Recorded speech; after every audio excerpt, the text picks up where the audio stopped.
Oke, lanjut pada bab yang kedua, yakni hubungan dan proses konseling. Pada bab yang kedua ini juga terwakili oleh 6 subbab.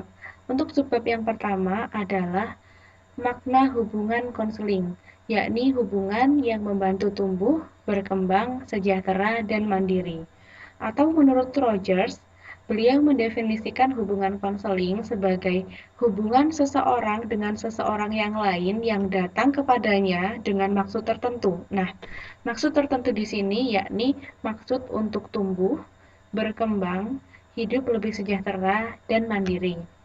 Untuk sebab yang kedua, mengembangkan hubungan konseling. Mengembangkan hubungan konseling merupakan upaya dalam meningkatkan keterlibatan dan keterbukaan klien dalam kelancaran proses konseling. Nah, di sini Barbara Okun membuat bagan terkait hubungan konselor dan klien. Dapat dilihat di sini bahwa konselor dan klien adalah sama-sama memiliki attitude atau akhlak. Yang kedua adalah needs, konselor dan klien sama-sama memiliki eh, rasa membutuhkan. Dan yang ketiga, values, konselor dan klien sama-sama memiliki nilai atau norma yang dianut. Yang keempat ada beliefs, yakni konselor dan klien sama-sama percaya, sama-sama memiliki keyakinan bahwa si konselor dapat membantu klien keluar dari masalah yang sedang dihadapi dan klien merasa konselor dapat membantu klien dalam menyelesaikan masalahnya. Nah, yang membedakan mereka ada pada bagian terakhir ini, yakni skills. Jadi, konselor ini tentu memiliki skills atau kemampuan tertentu berupa penanganan konseling dan si klien memiliki concerns atau kepedulian, yakni kepedulian terkait masalah atau perasaan yang sedang menyakiti dia. Sehingga si klien ini datang berkunjung kepada konselor. Selanjutnya adalah menciptakan report. Jadi, apa sih report?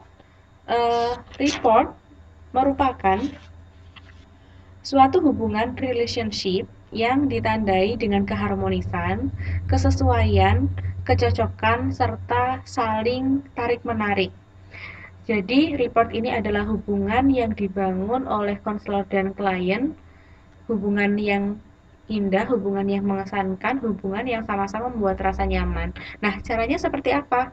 Yang pertama yakni konselor berempati. Jadi seorang konselor harus memiliki rasa empati yang tinggi terhadap masalah yang dihadapi oleh klien. Yang kedua, konselor memahami perilaku klien, yakni konselor dapat mengetahui dari gerak-gerik klien. Apabila klien melakukan hal seperti ini, maka konselor tahu bahwa klien membutuhkan hal yang seperti ini. Dan yang ketiga adalah membangun rasa bersama. Rasa bersama ini adalah rasa yang penting dibangun oleh konselor dan klien dalam menghasilkan proses konseling yang baik dan yang tentunya seperti yang sama-sama kita harapkan. Untuk sebab yang keempat, yakni hubungan konseling dan keterlibatan klien. Hubungan konseling dan keterlibatan klien ini sama atau hampir mirip dengan report, yakni intinya adalah hubungan-hubungan baik yang dibangun oleh konselor dan klien. Nah, di sini ada beberapa hal yang penting untuk dipelihara dalam membuat hubungan konseling dengan dan keterlibatan seorang klien. Di sini dalam buku ini ada 3, yakni yang pertama adalah kehangatan, yakni artinya konselor membuat situasi hubungan konseling itu hangat, bergairah, dan bersemangat.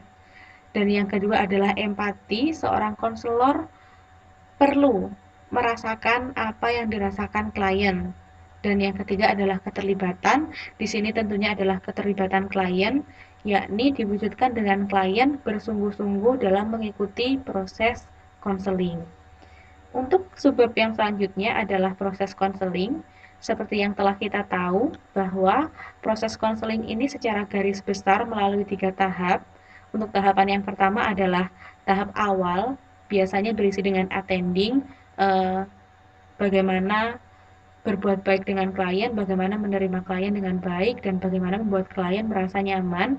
Dilanjutkan dengan identifikasi masalah klien, kemudian masuk ke tahap tengah atau tahap treatment. Di sini dilaksanakannya treatment, jadi penyembuhan-penyembuhan, terapi-terapi dilakukan pada tahap tengah ini.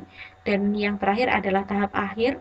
Di sini biasanya berisi terminasi, pengakhiran-pengakhiran, berisi tentang evaluasi, tindak lanjut klien setelah menjalani treatment, dan berisi kritik saran untuk konselor, begitupun untuk klien. Dan sebab yang terakhir yakni konselor yang resistensi. Konselor yang resistensi itu konselor yang seperti apa sih? Jadi konselor yang resistensi ini adalah konselor yang bersikap enggan bertahan, menentang, dan melawan. Nah, sebenarnya kan ini gimana ya, melanggar kode etik konselor ya. Gimana sih kok bisa resistensi padahal kan konselor seharusnya gigi dan seterusnya. Nah, resistensi yang dialami konselor ini tentu diawali oleh beberapa faktor, faktor yang menyebabkan terjadinya resistensi tersebut. Nah, faktor-faktor ini kalau dalam buku ini disebutkan ada 3. Yang pertama adalah kecemasan, yakni barangkali konselor ini mungkin mengalami kekalutan pikiran, sedang mengalami masalah, yakni bisa jadi masalah keluarga, masalah pekerjaan, masalah ekonomi, dan seterusnya. Dan yang kedua adalah frustasi, yakni barangkali konselor ini sedang mengalami masalah atau sedang menghadapi suatu kendala di tempat lain. Dan yang ketiga adalah merangkap jabatan. Barangkali selain sebagai seorang konselor, konselor ini juga merangkap jabatan. Barangkali sebagai eh, petugas pemerintahan atau sebagai petugas hukum atau lain sebagainya. Untuk pembahasan bab yang kedua cukup sampai di sini. Semoga bermanfaat. Segala kekurangan mohon maaf.